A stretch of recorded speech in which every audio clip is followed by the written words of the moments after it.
Hello and welcome to the Sysadmin Tutorials YouTube channel. Today we're going to be looking at a walkthrough installation of the new VMware vCenter 6.5 appliance. In this tutorial we will cover the following areas: installing the appliance, the admin interface, creating an Active Directory identity source and setting up some admin permissions, creating folders, data centers and clusters, and lastly I will touch on some PowerCLI commands. This tutorial is designed to get you up and running with vCenter 6.5 along with two ESXi 6.5 hosts. We will look at some of the more advanced features of vSphere 6.5 in later tutorials, but for now let's get started. Here I've downloaded our ISO image of the vCenter server appliance. I'm going to right click on it and select Mount. From here I'm going to head into VCSA UI installer. Go to Win32 and double click on installer.exe. Once the installer is loaded, you can see that we have four options. We have install, upgrade, migrate and restore. In this tutorial we're going to be installing a new vCenter server appliance, so I'm going to select the first option here. Now the installation is broken up into two stages. Stage 1 is the actual deployment of the appliance, which is what we're going through here with these 9 steps on the left hand side, followed by stage 2, which is the actual setup of the appliance. We'll accept the license agreement here. We have two options to deploy the vCenter appliance. We can either deploy it with an embedded platform services controller, or we can install it with the platform services controller sitting externally. I'm going to be selecting the first one with the embedded platform services controller, and we'll move on to step number 3. In step number 3, it's asking us where we wish to deploy the vCenter server appliance. I'm going to type in the ESXi host name, followed by the root user and password. We'll click yes to the certificate warning. Now in step number 4, it's asking us for the virtual machine name of our vCenter server. The name I'm going to use is vCenter 6.5, and we'll type in a root password for our appliance and confirm the password. In step number 5, we have some deployment size options. The table below highlights the amount of vCPUs and memory given to the vCenter server appliance and how many hosts and virtual machines that deployment size supports. We also have the option to increase the storage size if we wish to keep a longer retention of stats, events, alarms, and tasks.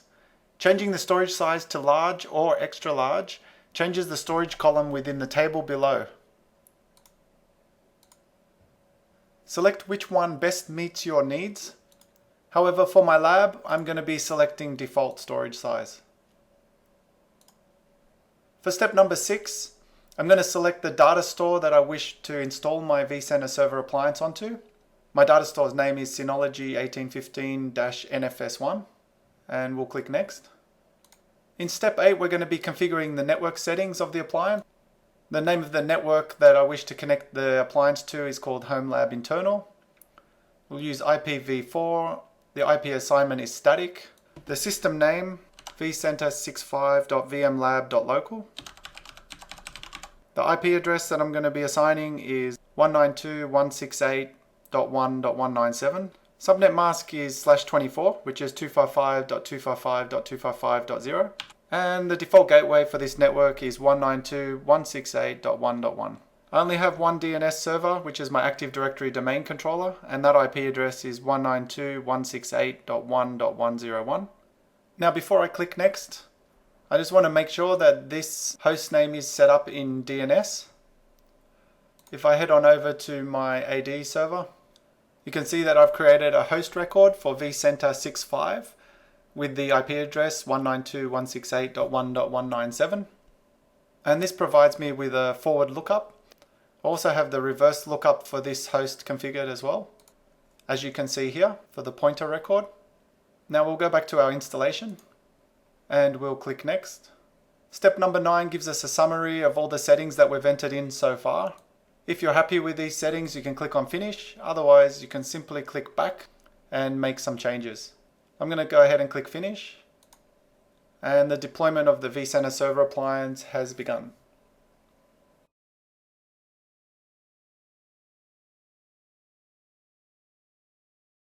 Okay, we have now successfully deployed the vCenter server appliance. So that completes stage number 1, and now we'll proceed over to stage number 2. We'll click continue. And just illustrates here that we're up to stage number 2, setting up the vCenter server appliance. Here we're going to set up our NTP servers and time synchronization. You do have 2 options though. You can synchronize with the ESXi host or against NTP servers. I'm going to be selecting the NTP servers, and for my NTP servers I'm going to be entering in 4 addresses. And when you enter in multiple addresses, just make sure that they're separated by a comma. Next we have an option to enable SSH access to the appliance. I'm going to turn this on for my one, and we'll move forward to step number 3.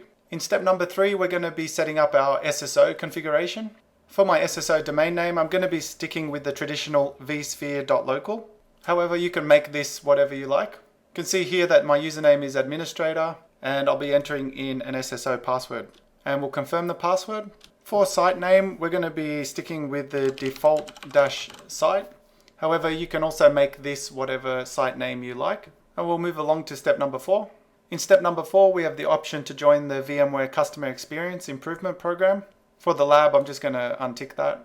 And in step number 5, we have a summary of all of our settings that we've previously entered. If you're happy with this, we can click on Finish, and we'll be presented with a warning, which states that you will not be able to pause or stop the install from completing once it's started.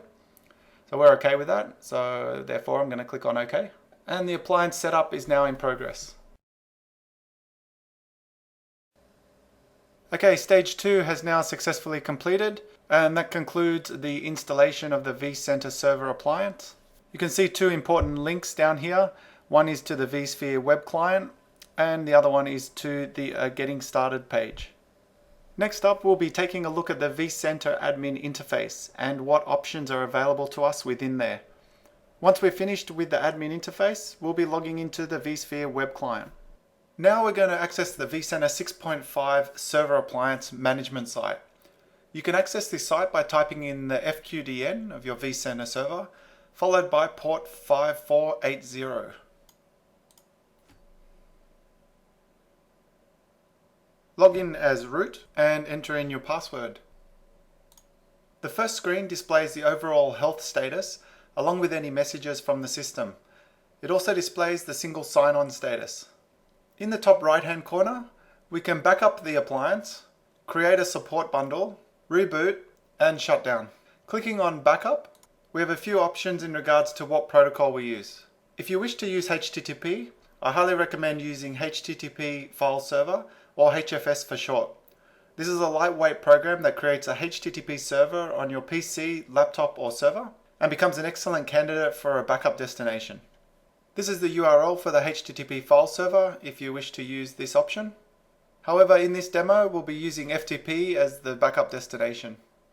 Our FTP location is the IP address followed by /. We're using port 21. The FTP username is vCenter65, and I'll enter in my password. We also have the option to encrypt the backup data. But now that we've got all of our information entered here, we'll click Next. We have 2 parts that we can back up.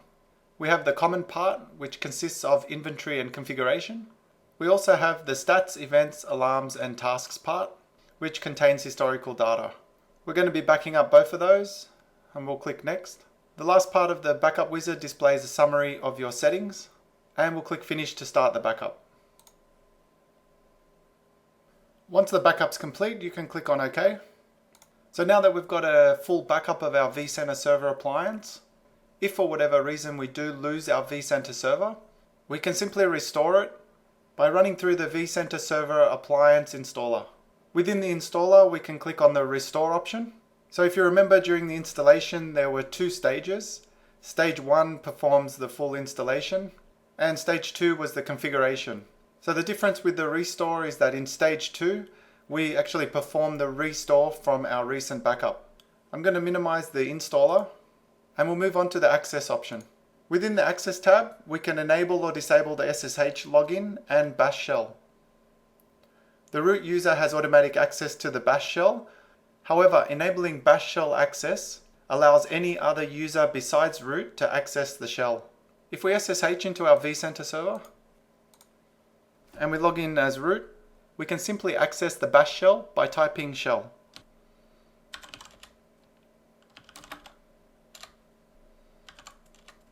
Okay, I'm going to exit out of the SSH window. And we'll move on to networking. Within networking, we can view network utilization graphs on a few specific metrics down here. And clicking on the Manage option displays our current network settings. Clicking on Edit on the right-hand side allows us to make network changes such as IP addresses or DNS. The time settings display our time zone along with which NTP servers are currently in use. By default, the vCenter 6.5 appliance defaults to ETC/UTC for the time zone. I'm going to be changing this time zone to match Sydney, Australia. The update settings display the current version of your vCenter 6.5 appliance.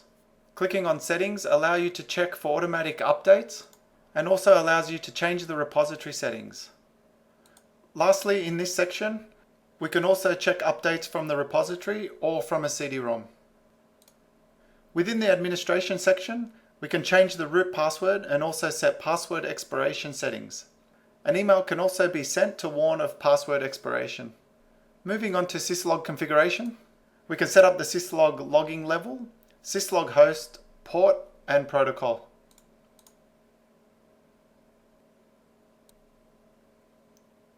The CPU and memory section displays the current utilization. You also have the ability to display up to the last quarter of utilization graphs. Lastly, the database section displays the current utilization for the vCenter database seat.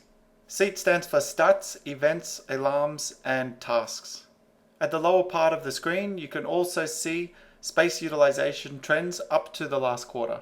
Now we're going to be exiting from the appliance management page and entering into the vSphere web client. To access your vCenter 6.5 vSphere client, we simply browse to your vCenter FQDN followed by /vSphere-client. I'm going to log in with administrator at vSphere.local along with my password. First up, we're going to configure our Active Directory authentication so that we can log into the SSO admin area and vCenter using a user from our Active Directory domain. We'll click on Home, Administration, and under Single Sign-On, we'll select Configuration. Make sure that you're on the Identity Sources tab, and we'll click on the green plus symbol. In Identity Source Types, we have 4 options. I'm going to be selecting the Active Directory as an LDAP server. And for the name, I'm going to be using Active Directory VM Lab. The base DN for users is going to be DC equals VM Lab, comma, DC equals local. And it's going to be the same for groups. The domain name is vmlab.local. The domain alias will just be the name of my domain, which is vmlab. And I'll enter in a username and password that has access to the Active Directory. I'm going to select the option to connect to a specific domain controller. And for the primary server URL, I'll be typing in ldap://vm81.vmlab.local. You also have the option to enter in a secondary domain controller. And if you like to use secure LDAP, you can select this option at the bottom. We're now ready to add our identity source, so we'll click Finish. We can see that the identity source has been added up here. I'm going to be selecting this symbol here, which is set the default domain. And I'll select Yes here. The default domain allows me to enter in just my user account when I go to log into the vCenter server, as opposed to entering in administrator@vmlab.local. Now within Active Directory, I've created an AD group called vCenter 65-admins, which contains the AD user administrator. I'll be using this group for my permissions with SSO and vCenter. To give our Active Directory user admin rights to the single sign-on, we'll click on Users and Groups under Single Sign-On. We'll click on Groups. We'll select Administrators. And we're going to add a user to the Administrators group by clicking on this symbol. For the domain, we'll be selecting vmlab.local. In the search field, we'll enter in our Active Directory group, vCenter 65-admins, and we'll click on the magnifying glass. We'll select the group and click Add, followed by OK. As you can see, our Active Directory group has been added, and this allows any user that is a member of the vCenter 65-admins group full administrator access to the single sign-on area. Now, under Access Control in Global Permissions, we can assign permissions here which will take effect on all vCenter servers, hosts, VMs, etc. However, for this lab, I'm going to show you how to add admin permissions on a specific vCenter server. We'll click on Home and Hosts and Clusters. Make sure you have the vCenter server selected here on the left, and we'll select the Permissions tab. Under the Permissions tab, we'll click on the green plus symbol, and under Users and Groups, we'll click Add. We'll drop the domain down to vmlab.local, and we'll select our vCenter 65 admins group and click Add, and followed by OK. On the right hand side, we have the assigned role for our group. If I drop that down, we have a few options here that we can select. For our demo, we're going to be selecting Administrator, and we'll click OK. We can see that our group's been added now to the permission, and I'm going to log out of our vSphere client and log in with our Active Directory domain user. If we go back to the single sign-on area and configuration, we can see that we have access to all areas of the single sign-on. If we didn't have access there, we would get a permission denied warning that will be displayed over here. We'll now head back over to our vCenter server, and we're going to begin to create some folders, data centers, and clusters, followed by adding in our 2 ESXi 6.5 hosts. We're now going to be creating 2 folders to use as geolocations. Sydney we will create using the vSphere client, and Melbourne we will create using PowerCLI. So we'll right click on our vCenter server, select New Folder, and type in Sydney. If you don't already have PowerCLI, you can simply go to this URL to download it. And in this URL we have PowerCLI 6.5 Release 1. Once you've downloaded it and installed it, it will look like this. And the first thing that we need to do is we need to connect to our vCenter server. To connect to our vCenter server, we type in connect-vi server, followed by our vCenter FQDN. It's going to ask us to authenticate, so I will authenticate using my VMLab user. And the PowerCLI command to create a new folder is simply new-folder, -name, and the name of the folder, so in this case we'll call it Melbourne, and the location that you wish to create the folder in. And we'll press enter. We can see on the left hand side here that we have Melbourne folder created. Next we're going to create 2 data centers, one in Sydney and the other one in Melbourne. To create a data center, we select the folder, right click, select new data center, and type in our data center name. We'll jump back into PowerCLI and we'll create our Melbourne data center. To create the data center in PowerCLI, we type in new-data center, followed by -location. Now this is the folder name, so we'll type Melbourne, followed by -name and the name of the data center. And if we expand Melbourne, we can see we have our MELDC1 created. Now I'm going to be adding 2 ESXi 6.5 hosts. Both hosts are going to be connected to the Sydney data center. So for the first host, we'll right click the data center and select Add Host. I've added a host record in the Active Directory DNS, so I'm going to be using the FQDN for our ESXi host, and that is ESXi 65-1.vmlab.local. We'll type in the root username and password for ESXi. We'll accept the certificate from ESXi. As it's a brand new host, it does not contain any virtual machines. Now we're just going to use the evaluation license. For the evaluation license of vCenter or ESXi, you have 60 days to use that before it expires. We'll click on Next. You have three options here to lock down the ESXi host. We're just going to leave that as disabled in this lab. And if we had any virtual machines located on the ESXi host, in step number 6 we can select where we want those virtual machines to reside. So I'm just going to leave that as SID-DC1. And here's a quick summary of our settings. I will click Finish. Now we're going to be adding our second ESXi host with PowerCLI. To add a host, we're simply going to be using two commands. The first is we're going to connect to the ESXi 65-2 host and put the information into a variable. The variable that we're going to use is called ESXi host. And for the server, we'll just give the IP address. We enter in our root username and password for ESXi. And if we just have a look at this variable, we have our ESXi information here. Now we're going to reconnect to our vCenter server, and we'll be using the same command as we did previously. We'll enter in our user credentials. And now we're ready to add the host into our SID-DC1 data center. To do that, we're going to use the add VM host command, followed by -server.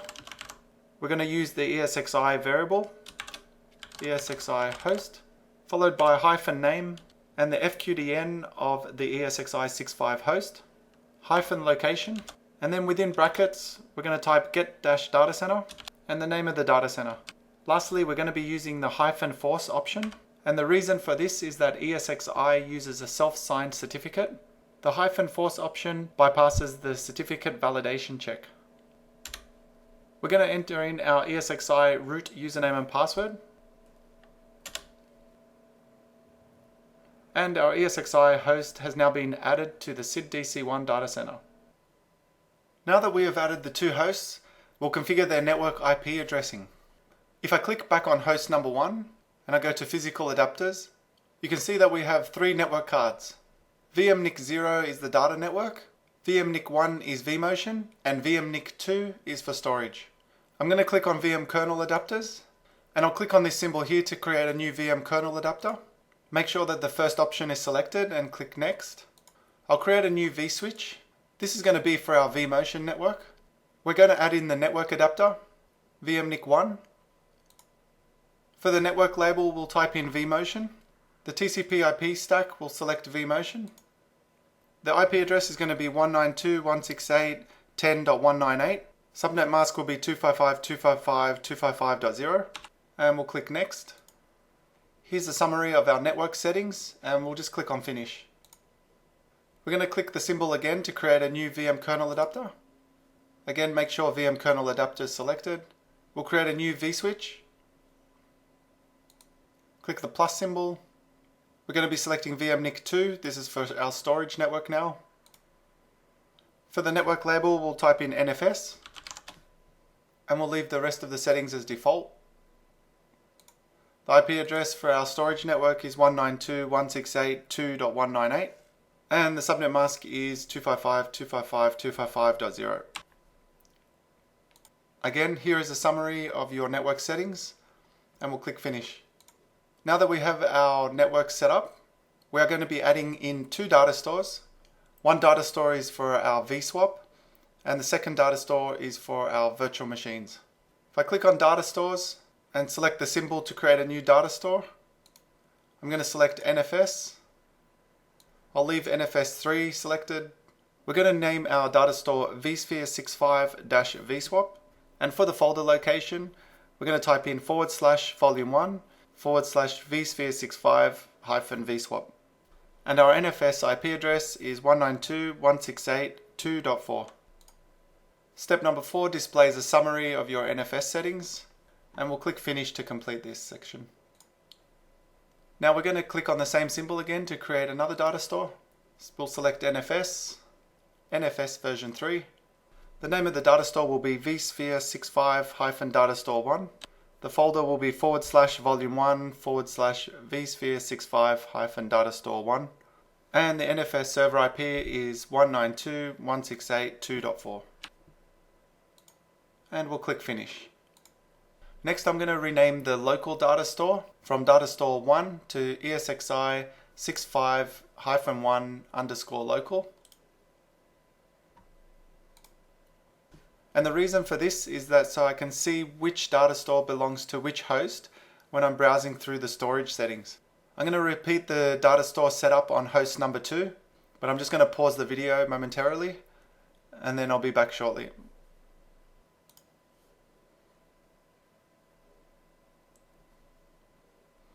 I'm going to be setting up the NTP servers on this ESXi host. So if we scroll down and select time configuration, and we'll click edit, we'll select use network time protocol, click on start, we'll change the startup policy and select start and stop with host. And I'm going to paste in our NTP server list. Once the list has been added, we can click on OK. Okay, next we're going to be creating the cluster. So to create the cluster, I'm going to right click on my data center, select new cluster, and we'll give our cluster a name. And we're going to turn on DRS and also turn on HA. We're going to leave these settings on as default and we'll click OK.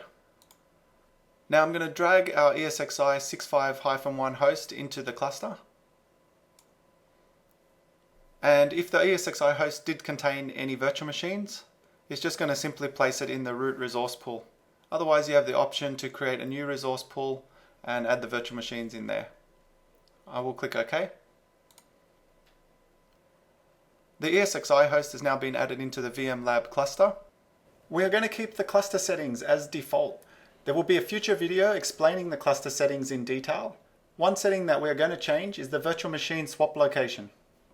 And before we set the host vSwap data store, I'm going to just go through our host number 2 and set up all the networking that we did similar to host number 1.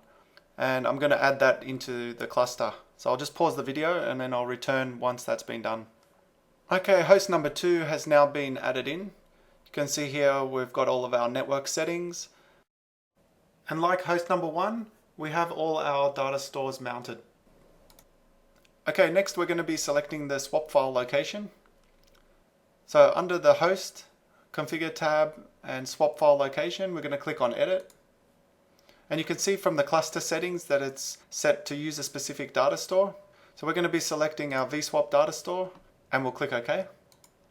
And we can see that our vSphere 6.5 vSwap data store has been selected.